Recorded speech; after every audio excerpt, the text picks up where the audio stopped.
Hello friends, Athena here, and today I'll be reviewing the Club Nebula palette. This is a collaboration between Kaleidos and Angelica.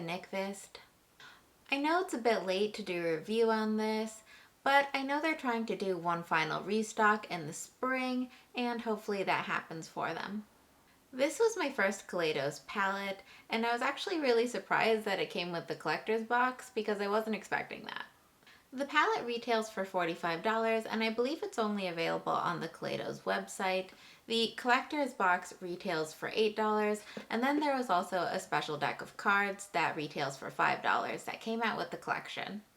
On the collector's box, you see the doors to Club Nebula. This is also on the outer cardboard component that the palette comes in. And then the palette itself has a psychedelic, colorful pattern on it that goes with the colors within the palette and is in line with all the other Kaleidos eyeshadow palettes. Inside the palette you get 15 shades, which include 9 mattes and 6 shimmer shades. The shades Firefly, You're My Only Hope, and Nova are listed as duochromes on the website, while the shades Astro, Celestial, and Nebula are listed as multichromes.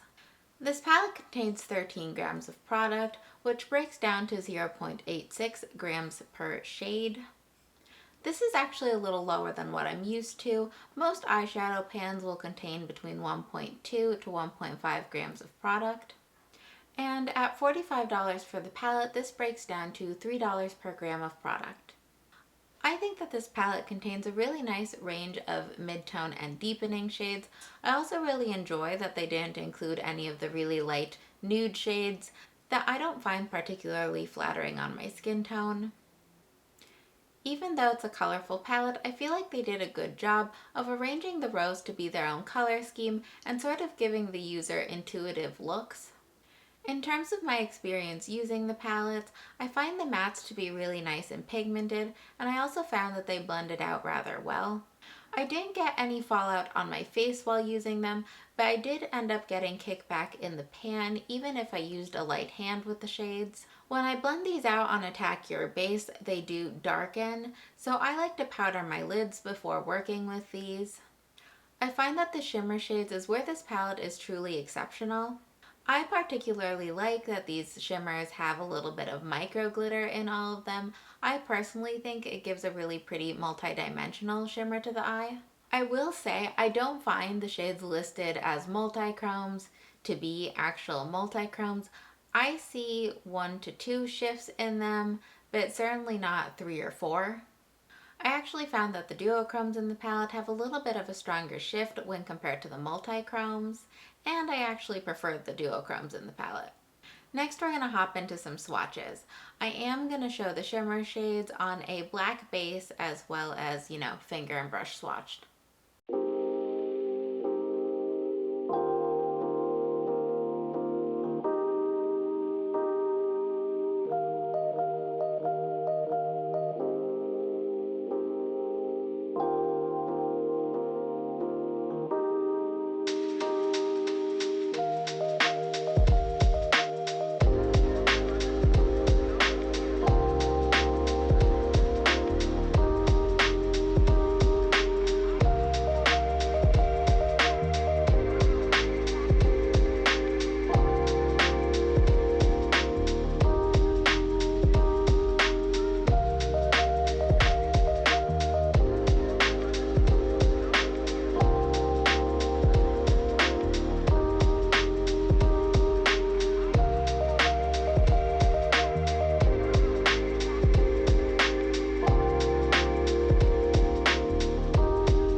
Now that the swatches are done, we're going to go into the ingredient analysis. This is another brand where they chose to do a slightly different formula for each of the shades in the palette. However, most of the main ingredients are the same, so for today we're going to look at a duochrome, a multichrome, and a matte shadow. We're going to look at the shades Nova, Celestial, and Void. I chose Nova and Celestial because they are the shimmers with some of the strongest shifts in my opinion. And I chose Void because it's a deep matte blue, and these are typically very hard to formulate. I'm going to scoot on this way, and then we're going to start our analysis. We're going to start off our analysis with the colorants from the may or may not contain section. I'd like to start off by saying that the shades Void, Naru, Rockhopper, Cylon, Samus, and Red Giant are labeled in accordance with the FDA as not safe for use in the eye area.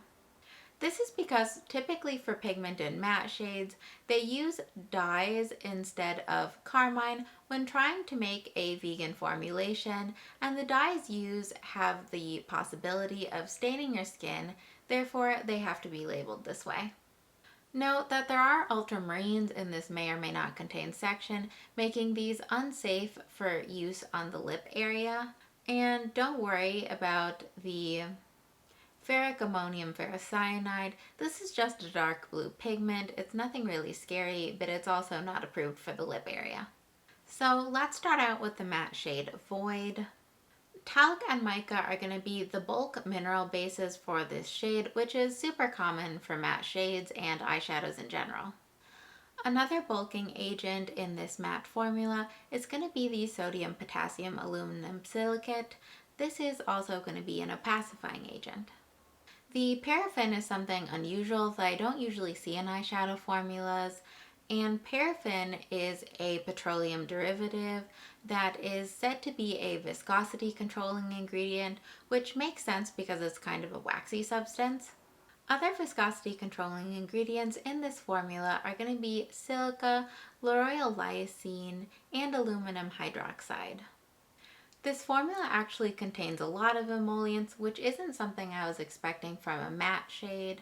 Some of these emollients include ethahexyl palmitate, octododecanol, caprylyl glycol, dimethicone, methicone, and triethoxy caprylyl silane. It also contains boron nitride as a slip modifier, and the only preservative is ethylhexylglycerin.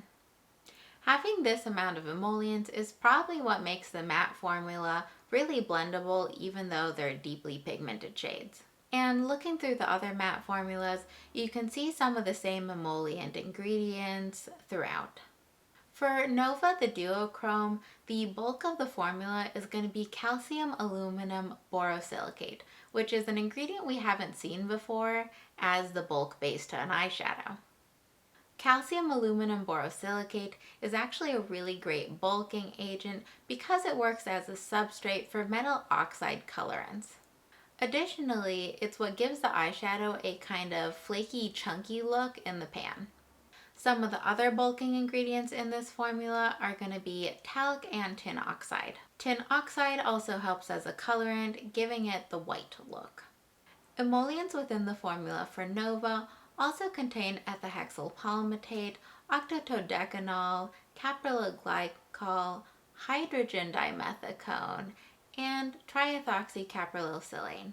I like a thicker and more opaque shimmer formula, so I do commonly find a lot of emollients in the shimmer shades I like because I'm not really a topper kind of girl. The viscosity controlling ingredients within the shade Nova are polybutene and paraffin, with boron nitride used as a slip modifier. Finally, let's look at the formula for Celestial, which is a multichrome.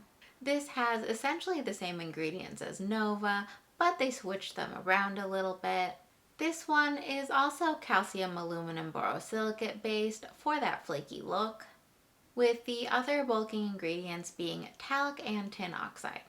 The emollients once again include ethahexyl palmitate, octododecanol, caprylyl glycol, hydrogen dimethicone, and triethoxy caprylyl silane.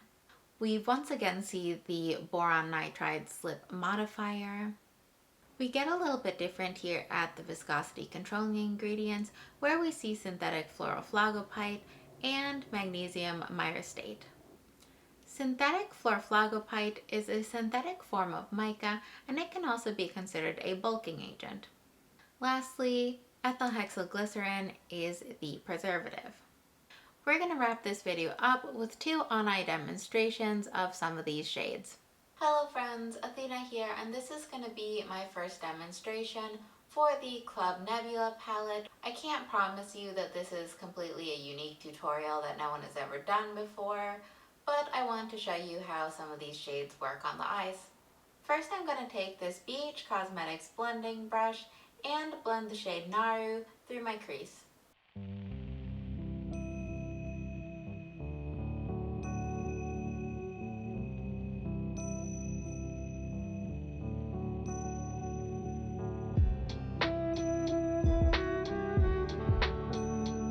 Next, I'm going to apply my eye primer. Now that my eye primer has been applied, I'm going to take a generic pencil brush and the shade Queen of Blades and apply it to my inner and outer V.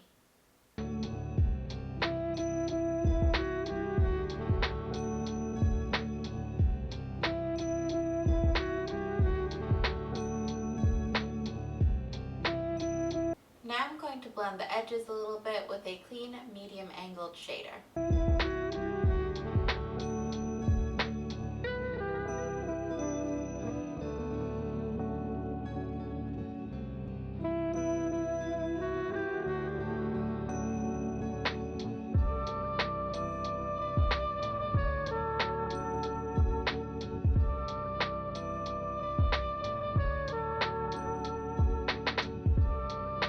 This diffused some of the color, so I'm going to go back in with my pencil brush and the shade Queen of Blades to reapply some of that color back.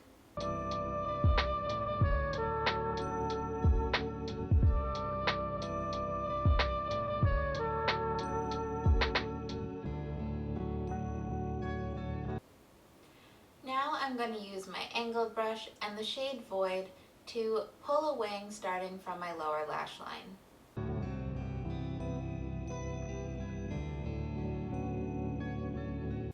I'm also going to apply the shade Void to my lower lash line. I'm also going to emphasize my inner corner with the shade Void. Now I'm going to use my finger to apply the shade Firefly to the spotlight at the center.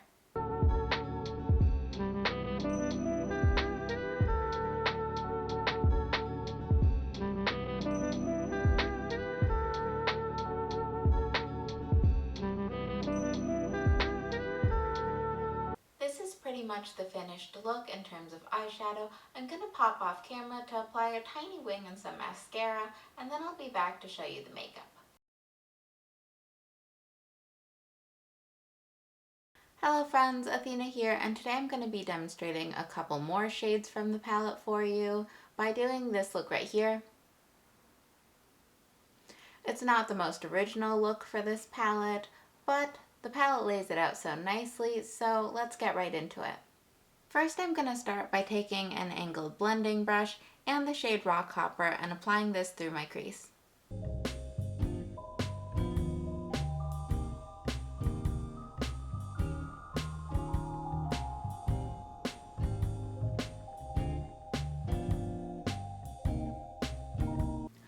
Also, I forgot to mention the shade Nova is already in my inner corner, and I used my finger to apply it. Now I'm going to take the shade Cylon and a smaller blending brush, and I'm going to apply this through my crease closer to my lid and in my outer V.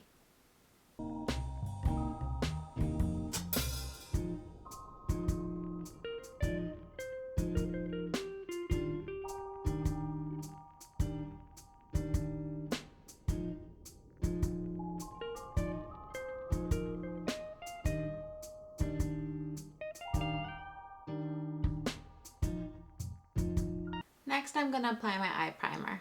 Next, I'm going to use my finger to apply the shade You're My Only Hope to the first third of my lid.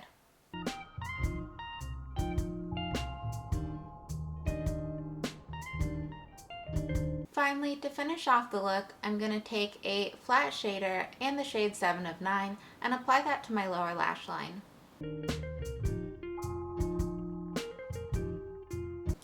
eyeshadow portion of this look is done. I'm going to pop off camera to put some mascara and eyeliner on, and then I'll be back to show you the finished makeup.